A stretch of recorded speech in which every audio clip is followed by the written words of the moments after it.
They don't have the level of followership as like a BTS Smash or VG Bootcamp. Okay, well, I mean, it is newer in the sense that, like, you know, it's not as old as VGBC or and the whatever. Gang have been around for a very long time. Yes. Battle of BC. Yes. Battle of BC is a much older tournament tradition than like the Galint Gaming brand, right?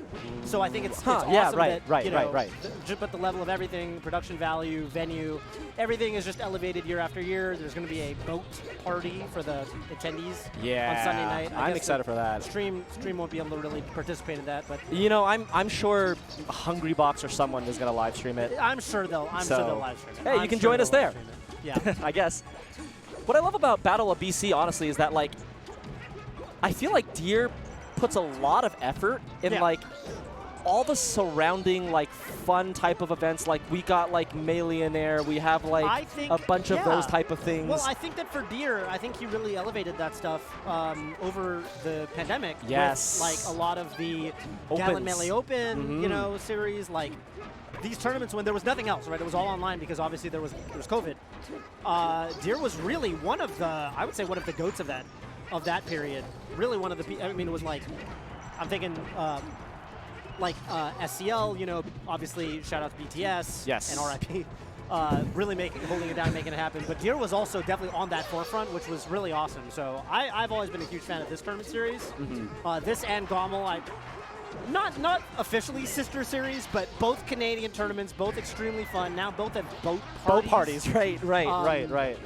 So, you know, yeah, it's really cool. Always a pleasure at these tournaments. And this is a set that I think, so this is fun. I mean, this is like this is actual two consistent teams. Two amazing teams that are both consistent teammates and also two very weird team compositions. You do not see Sheik and Falcon, I think, a little bit more common, but even Sheik Falcon, that isn't really, at the end of the day, name another Sheik Falcon team that's really that, I can't think of any. So yeah, it's weird. Like, was there like an Isaiah team or something that, like, not really, right? Like, no, I mean, not Isaiah, even old school, like, not even Sheik old school. Falcon. I mean, Ken and Isaiah, sometimes Isaiah would go Sheik. But that wasn't. Yeah, is this the only like successful Sheik Falcon team ever? Like, I remember you were talking about like the composition. You know what it is? What is it? Sheik players and Falcon players just usually aren't friends with each other. Maybe that is it. Right? Maybe that is it, honestly. They hate each other. I can think of one. But I don't think they ever teamed. But I'm thinking like Plup Wizard. Yeah. I'm sure they've teamed at something. But it wasn't like a thing. Yeah, like Plup it's usually like Plup H-Box, right? Right. I'm sure they've teamed at something. I don't know. You're right. They are mortal enemies. M2K Wizzy? Ugh. That sounds terrible. I mean, or really good against some teams, but I feel like that's, you know, in some ways they kind of occupy the same role on the team. I mean, I'm sure they're really good. Right. Obviously, they would beat most teams, but they're not playing teams in the same way. In the same way that I always loved that about Mewtwo King. I always thought it was really cool. Mewtwo King in doubles, like, he's so different in doubles than the way everyone else plays doubles. And sometimes it's just like exactly what a team needs. You know, that's true. I've always wanted to see Mango Mewtwo King. Sometimes Mewtwo King, he just goes he's like somewhere on the stage, and like if an opponent comes near him, they die. Yeah. And then his teammate is just off doing whatever they want. Yeah. Then, because you team with Mewtwo King, you know how it is. I do know how it is. Oh, is that going to kill? That is going to kill. God, that is going to kill. Thunderbolt off the top. By the way, we do got a shout out. aMSa does have the wife power up. No, it's not Axe, but I don't know. We could say it, right? aMSa's wife is here. Yeah. At the venue. I've never met aMSa's wife before, but it's her first time ever at a Smash event. So cool. Everybody congratulate Axe for getting the wife power up. aMSa? Sorry, aMSa for getting the wife power up. I'm sure Axe is, whatever. Hey, yeah.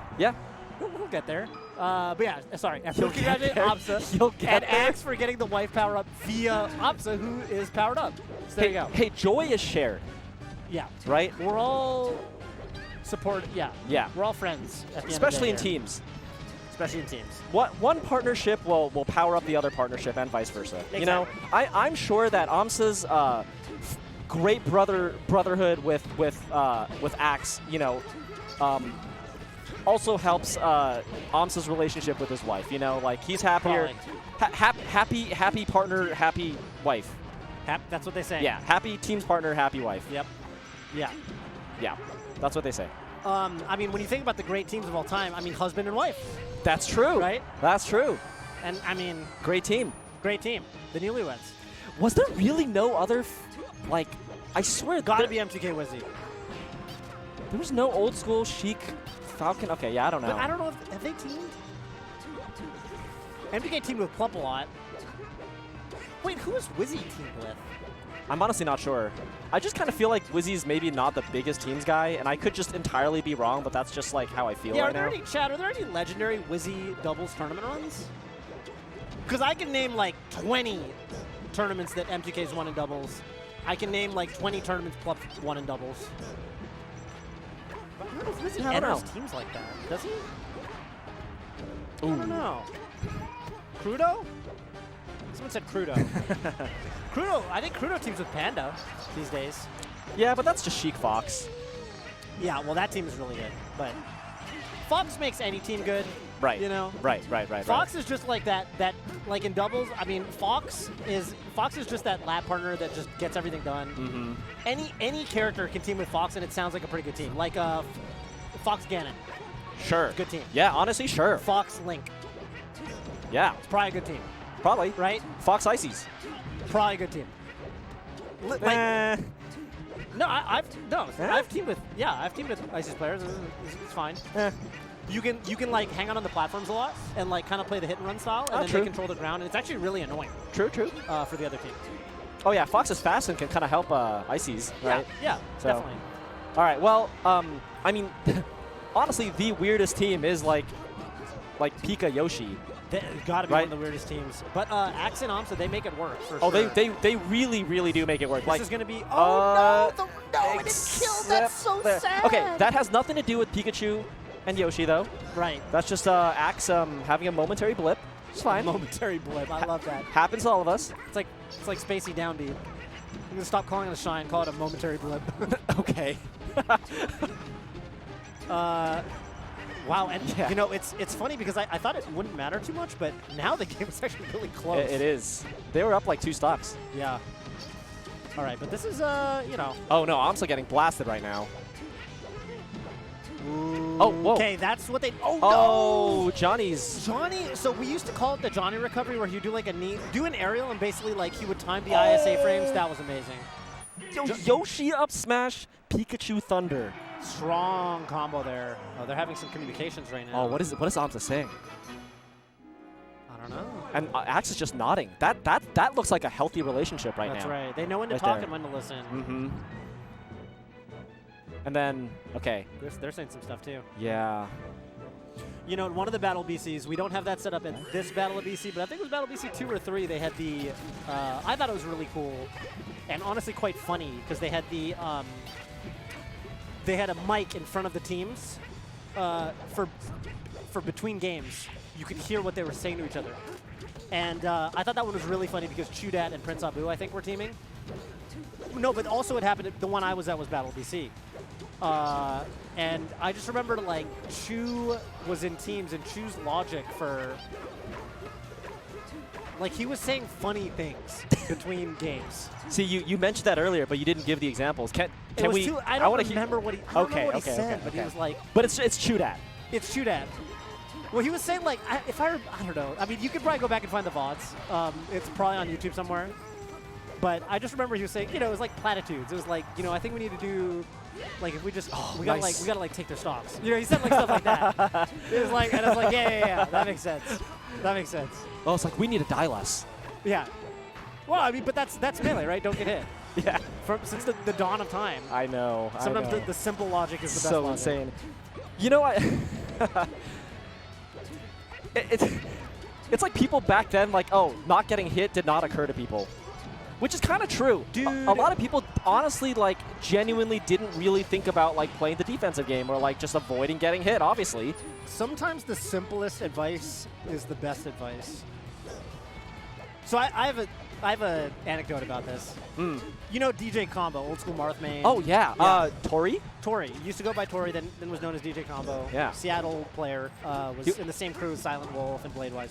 One of the first good players I've lost to when I played him at OC2. Really? Or OC3. I think maybe I beat him in pools and lost him in bracket or something like that. Oh, that always feels bad. It was like something like that, or I just lost to him. I don't remember. Dewan right there, by the way, flirting with the idea of saving S2J with needles, but I think couldn't quite find the setup for it. But yeah, Anyway, Tori. Yeah, DJ Combo. DJ Combo also an amazing bowler. Somebody who actually I think has a family history of like parents own a bowling alley. He works at a bowling alley or worked at a bowling alley. Wow. And somebody who's bowled like 300, like can bowl 300. Damn. Right. So like a serious bowler. And it was like, you know, some Seattle tournament, and a bunch of us went to the bowling alley. And I remember it was like me and Mango were there, and we were both pretty bad at bowling, and we were asking DJ Combo, like, hey, how do you, like, what, give us some advice. Yeah. And oh, no. He looked at us, no. and he's like, he looked at us, and he was like thinking about what to say, because, you know, we're shit, right? We're not very good. And he's like, you gotta just feel it. He's like, just feel it. And like, I saw the look in Mango's eyes, and he's like, and Mango's like, yeah, that makes sense. And okay, I don't know if it actually helped us. I don't think it did. That was my next question. But I'd like to think that it was the advice that we needed at that time. Hey, like, just feel it. Hey, I only care about quantitative analysis. Well, we have no way of knowing, right? And I'm upset about that you didn't record it. I see. What a shame. This was before the days of Content Box, and you know that. Yeah. This was before. This was like 20. Like, oh my God. This is like 14 years goodness. Ago. Oh, that kills! Oh my Dude, and goodness. what I love about that setup, as we didn't talk about that game at all, was, which is mostly my fault, you actually have to land on the top platform. You have to like wave land or land on the top platform, because Yoshi's down B is stronger if you do it grounded. Like if you start it grounded versus if you jump into the air and down B them from midair. It is. It's weaker, and against Falcon, that definitely will not kill. No. So that's actually a very specific setup. Yeah, you kind of have to be up there in advance. It's very impressive. This composition is just so interesting because it's just like, the more I'm thinking about it, because like both characters are not really, like they don't really get cheesed that easily, right? Like Pikachu, great recovery. Yoshi, great recovery. Great recovery. We saw in games, I think it was like 1 or 2, like, I don't know, Yoshi's pretty good. Like, they both are characters that pop up opponents pretty easily. Right. But then how do you finish it? Well, they're both good at that finishing those type of combos, because it's like Pikachu pops them up, Yoshi gets a bunch of up airs. Yoshi pops them up, Pikachu gets up air. Yeah, also, yeah, exactly, the kill setup. We saw Yoshi up smash into Pikachu Thunder. Right there. Like, right, yeah, exactly. Bada bing, bada boom. Like, you know? Man, what a surprisingly stable team. Yeah. And they pick up off of each other very, very well. Right. And we have like the best player for each like character. They're both like top. Would you say top 10 players? Has Axe gotten back to top 10 again? Top right? 10, probably. Yeah. Yeah, maybe right. And they're go ahead. They're both defensively, I think, really strong. Very, very strong. Basically characters that are impossible to edgeguard. And so, oh my goodness, that by the way, that was ridiculous. Shroomed always going to be, I've always kind of thought in both doubles and singles, Dewan definitely one of the best users of needles just in the game. Definitely. One of the best. I think there's going to be a moment, I don't know if we got it on replay, maybe not, but there was a moment where Shroomed was even looking to save S2J here with needles in this Battlefield game. Oh, awesome up smash. Yeah, baited and right there, wow.